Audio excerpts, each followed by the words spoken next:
After 67 script rejection notices, my next guest parlayed his success as the screenwriter of such films as Raiders of the Lost Ark and The Empire Strikes Back into a directing career, which includes Body Heat, The Big Chill, and most recently Grand Canyon. Please welcome Lawrence Kasdan, folks.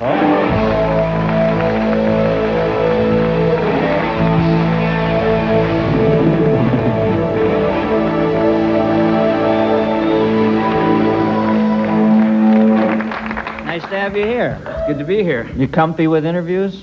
Well, I've done a few interviews, but never in front of an audience. This is terrifying. Yeah?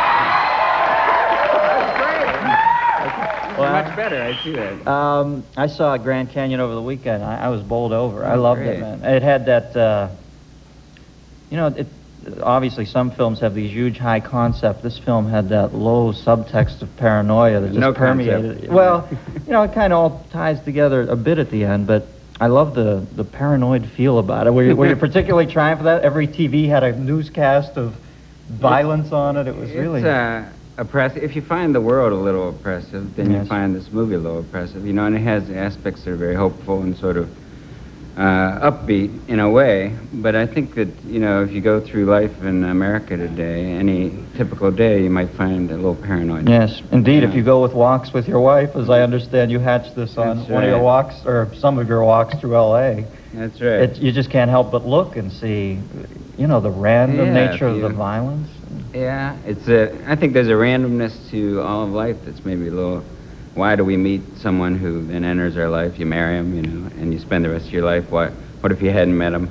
What if you spoke to someone who you don't speak to? That's the movie's really about chance and destiny and the possibility of good things happening and the possibility of bad things happening. That was the sweet thing about the Danny Glover, Alfred Woodard. Well, I don't want. Am I gonna blow the film there? No. The hookup, is that with all this randomness of Steve Martin getting, all the problems, the fact that they met via some of these problems. Actually, the whole movie spins out of one meeting between Kevin Kline and Danny Glover, and they just happened to meet. Yeah. But then their meeting affects the lives of everyone else in the movie. It's that domino effect. We have a clip. Let's watch this. Right. Grand Canyon. Look, Mac, I'm an artist. Now go ahead and laugh, because everybody does. Nobody in this town will admit that a producer is an artist. Hey, how you doing? But I know what I do. I know how many lame-o directors I've had to carry on my back every step of the way and then watch as they take all the glory and reviews and awards. Which awards were those? That's okay. I don't mind working in modest anonymity. That's the way Thalberg did it, too. They're so lame-o, why do you hire them? Because I haven't got time to do it myself. Hanging around the set all day, doing that boring lighting and shit. Let them do that. That's beside the point. Point is, turn around. Turn around and go back down there.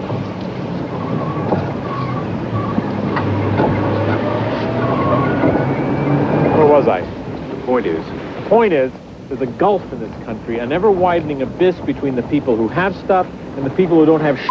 It's like this big hole has opened up in the ground, as big as the Grand Canyon, and what's come pouring out...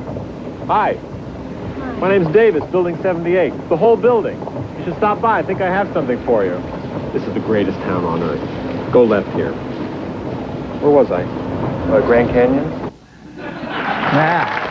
Great movie. Steve, great movie. And you know what? I think you got to give kudos to Steve Martin for him to go from one of our most... idiosyncratically mindless comedian to the, he's quite the actor now, isn't he? Steve is a terrific actor. Yeah. And this part, it's actually a new thing for him. Yeah, Father of the Bride, Steve. Why the Roberto Clemente thing? My favorite athlete of all time. I grew up in West Virginia, and they're our closest. Wow. Jilted by Ned Beatty in Deliverance. It's a theme show. Pirates were our team. Yeah. The Pirates of the late 50s and 60s, Roberto and Dick Groat, Don Hoke, people like that. Harvey Haddock. Nothing more regal than Clemente cutting second on his way to third. He was absolutely the most graceful, gifted, right fielder maybe of all time. You get an argument with Mays fans, but he was, and a very brave guy, died taking supplies to earthquake victims in Nicaragua. Right. And the karmic beauty of it is, in baseball at least, the 3,000 hit signifies entrance into immortality. And Roberto Clemente got his 3,000 hit, I believe, a ringing double, and then he never got another hit. He That was died his taking last those. hit. If he wouldn't have got that, I would have given up. He had to get that 3,000. No, there hit. was kind of poetic justice to it, beauty. I've sat on a plane with you and we've talked about movies once years ago. I remember thinking how fascinating you were on the subject, and you also seem to be rather tough. You know, I thought this guy's very discerning about who he likes and who he doesn't. What directors do you like now that you're a hoity-toity director yourself? Well, the directors that I've liked and been influenced by are the same ones that we respect now years later. After, you know, Howard Hawks, John Ford.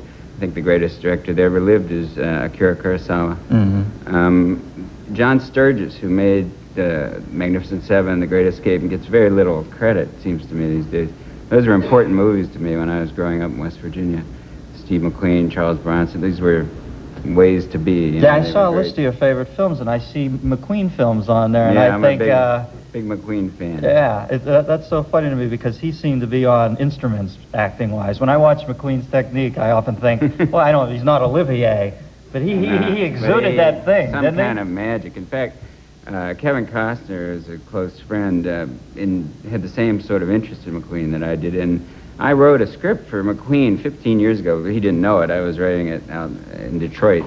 And that script's being made now with Kevin Costner playing this part really? that I wrote for Steve McQueen. You think he's the closest thing we have to that vibe? In this movie, you'll see it's pretty amazing. He looks a lot like him. He has that same sort of stylized movie. One quick last question. I know Kevin was left on the cutting room floor of Big Chill. Yeah. And who's the next famous star we're going to see who was left on the Grand Canyon cutting room floor? Anybody? Anybody out there? That's what I explain. Everyone I cut, I tell them that's what's in store for them. That gets you off the hook. That's right. All right. Well, thank you, Lawrence. I love the Dan. film. Thanks for coming on. Lawrence Kasdan. We'll be right back, folks.